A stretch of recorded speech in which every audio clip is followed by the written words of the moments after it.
আসসালামু আলাইকুম ভিউয়ার্স, আপনাদের সবাইকে আবারও আমন্ত্রণ জানাচ্ছি আমার আজকের এপিসোডে। বেকিং লাভারদের জন্যই আমার আজকের টিউটোরিয়ালটি শেয়ার করব বাটার স্কচ কেক। মাশাল্লাহ, এই কেকটার অনেক বেশি রেসপন্স পেয়েছি এবং আমি যখন এটার অনলাইন ক্লাস নিচ্ছিলাম আমার একটা ক্লাসেই 70 জন স্টুডেন্ট জয়েন হয়েছিলেন। আপনারা অনেকেই কমিউনিটি ট্যাবে রিকোয়েস্ট করেছিলেন ভিডিও আকারে তৈরি করে আপনাদের সাথে রেসিপিটি শেয়ার করার জন্য। তারই ধারাবাহিকতায় আজকে আপনাদের জন্য থাকছে বাটার স্কচ কেক। তো চলুন শুরু করা যাক। প্রথমেই কেকের বেসটা তৈরি করার জন্য একটি শুকনা পাত্রে ডিম নিয়ে নিচ্ছি 100 গ্রাম পরিমাণ। যারা কাপের মেজারমেন্টে কেকটা তৈরি করতে চান তারা কাইন্ডলি ভিডিওর ডেসক্রিপশন বক্স অবশ্যই চেক করে নেবেন। ডেসক্রিপশন বক্সে আমি কাপের মেজারমেন্টগুলো লিখে রাখব। আস্ত দানার চিনি দিয়ে দিচ্ছি 50 গ্রাম পরিমাণ। চিনিটাকে একবারে না দিয়ে চেষ্টা করবেন 2 ধাপে চিনিটাকে অ্যাড করতে। প্রথম ধাপের চিনি অ্যাড করে 2 থেকে 3 মিনিট বিট করার পরে দ্বিতীয় ধাপের চিনিটাকে অ্যাড করে দিতে হবে।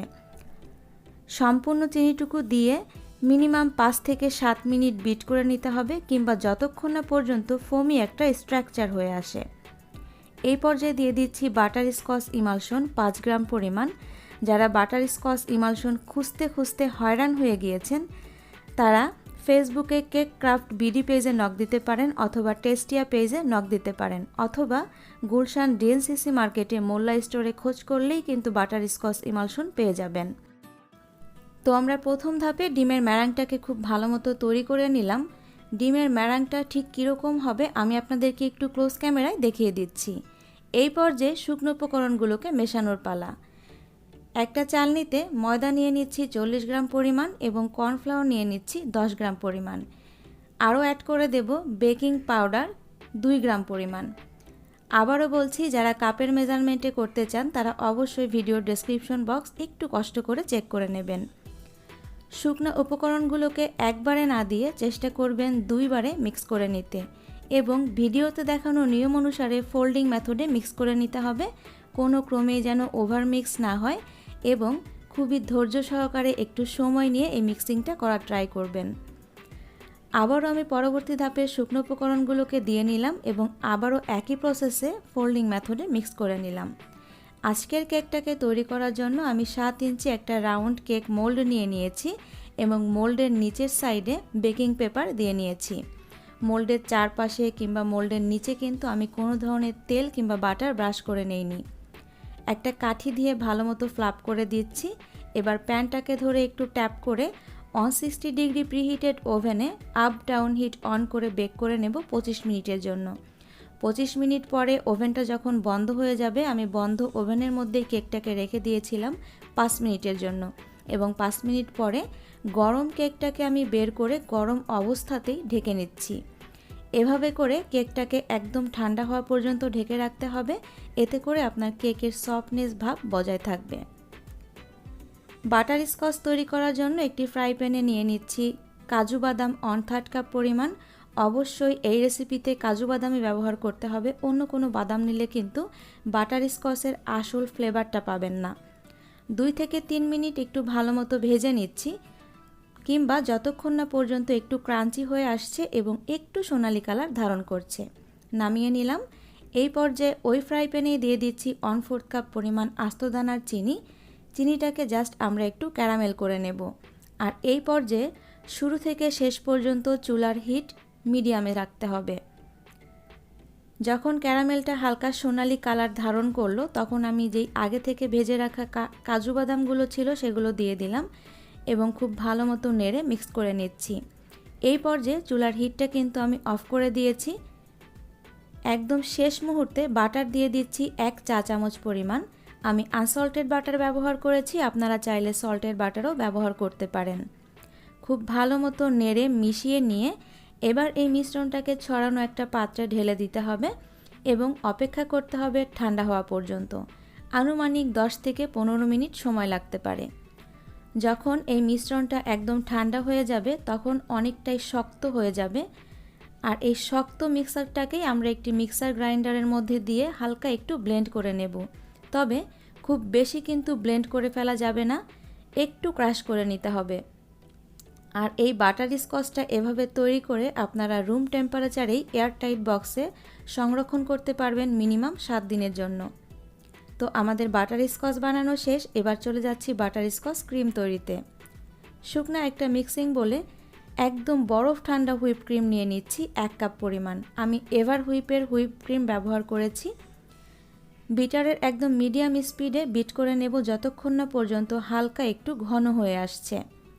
যখন দেখবেন আপনার হুইপ ক্রিমটা বিট করতে করতে হালকা একটু ঘন হয়ে এসেছে, তখন হুইপ ক্রিমের মধ্যে অ্যাড করে দিতে হবে ক্যারামেল সস 1/4 কাপ পরিমাণ। ক্যারামেল সসটা কিভাবে বানাতে হয় A to Z প্রসেস জানতে ভিডিওর ডেসক্রিপশন বক্স অবশ্যই চেক করে নেবেন, সেখানে আমি পয়েন্ট আকারে সবগুলো স্টেপ লিখে রাখব। ক্যারামেল সসটাকে দিয়ে আবারও খুব ভালো মতো বিট করে নিচ্ছি যতক্ষণ না পর্যন্ত ক্রিমের থিকনেসটা পারফেক্ট হয়ে আসছে।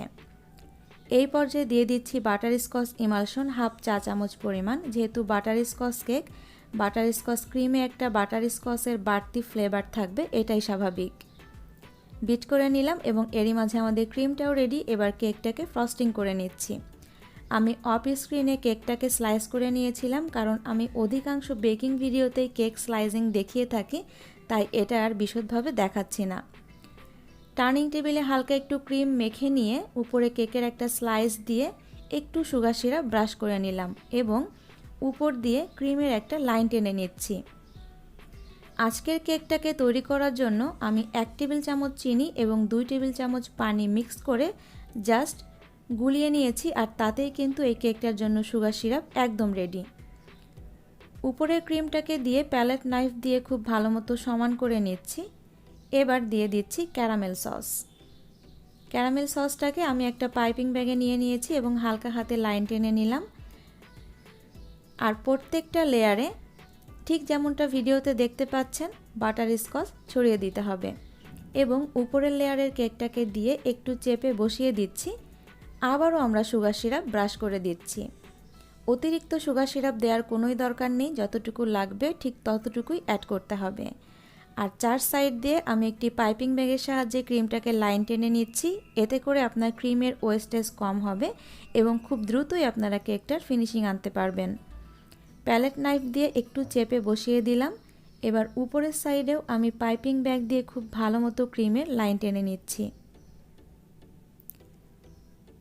উপরের দিকটাও একটু সময় নিয়ে ধৈর্য ধরে চেষ্টা করবেন একটু সমান করে নিতে এবং 4 সাইডের ক্রিমটাকে সমান করার জন্য আমি একটি স্ক্র্যাপার ব্যবহার করছি।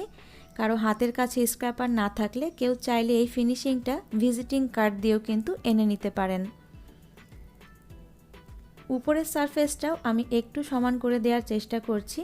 আসলে যে কোনো কাজই একটু সময় নিয়ে একটু ধৈর্য ধরে করলে কিন্তু সেই জিনিসটার চেহারাটাই পাল্টে যায়।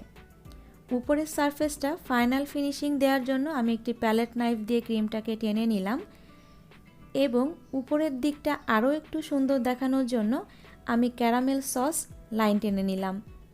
এবারে ভিডিওতে দেখানো নিয়ম অনুসারে যে কোনো কাঠি অথবা সাসলিকের কাঠি দিয়ে এইভাবে লাইন টেনে যে কোনো ডিজাইন করে নিতে পারেন। আজকের কেকটাকে আমি 2টা কালারের ক্রিম দিয়ে ডেকোরেশন করব।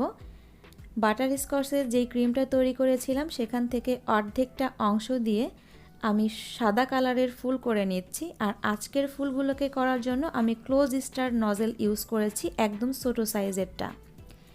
কিছুটা ক্রিমে আমি ইয়েলো ফুড কালার মিশিয়ে নিয়েছিলাম এবং আবারও একইভাবে ফুল করে নিচ্ছি। তো আমি আশা করব আমার আজকের টিউটোরিয়ালটি আপনাদের ভালো লেগেছে। যদি একটুও ভালো লেগে থাকে তাহলে প্লিজ আমার ভিডিওটি শেয়ার করে দেবেন আপনার প্রিয়জনদের সঙ্গে। তো কথা বলতে বলতে কেকের 4 সাইডে বাটার স্কচগুলোকে আমি খুব ভালো মতো প্যালেট নাইফ দিয়ে চাপ দিয়ে বসিয়ে দিচ্ছি। এতে করে ফিনিশিংটা যেমন ভালো আসবে, আপনার কেকের লুকটাও অনেক ভালো লাগবে এবং খেতে গেলে প্রতিটা বাইটে যখন বাটার স্কচটা পড়বে খেতে জাস্ট অসাধারণ লাগবে। যারা বাসায় এই কেকটা ট্রাই করবেন তারা অবশ্যই আমাদের ফেসবুক গ্রুপে ছবি শেয়ার করতে একদম ভুলে যাবেন না। ফেসবুক গ্রুপের লিংক আমি ডেসক্রিপশন বক্সে দিয়ে রাখবো। এরকমই আরও নিত্য নতুন সব অথেন্টিক কেকের টিউটোরিয়াল পেতে যারা এখনও আমাদের চ্যানেলটি সাবস্ক্রাইব করেননি তারা প্লিজ আমাদের চ্যানেলটি সাবস্ক্রাইব করে আমাদের সামনে এগিয়ে নিয়ে যেতে সহায়তা করবেন। তো তো সবাই খুব বেশি ভালো থাকবেন, সুস্থ থাকবেন এবং নিরাপদে থাকবেন। ধন্যবাদ।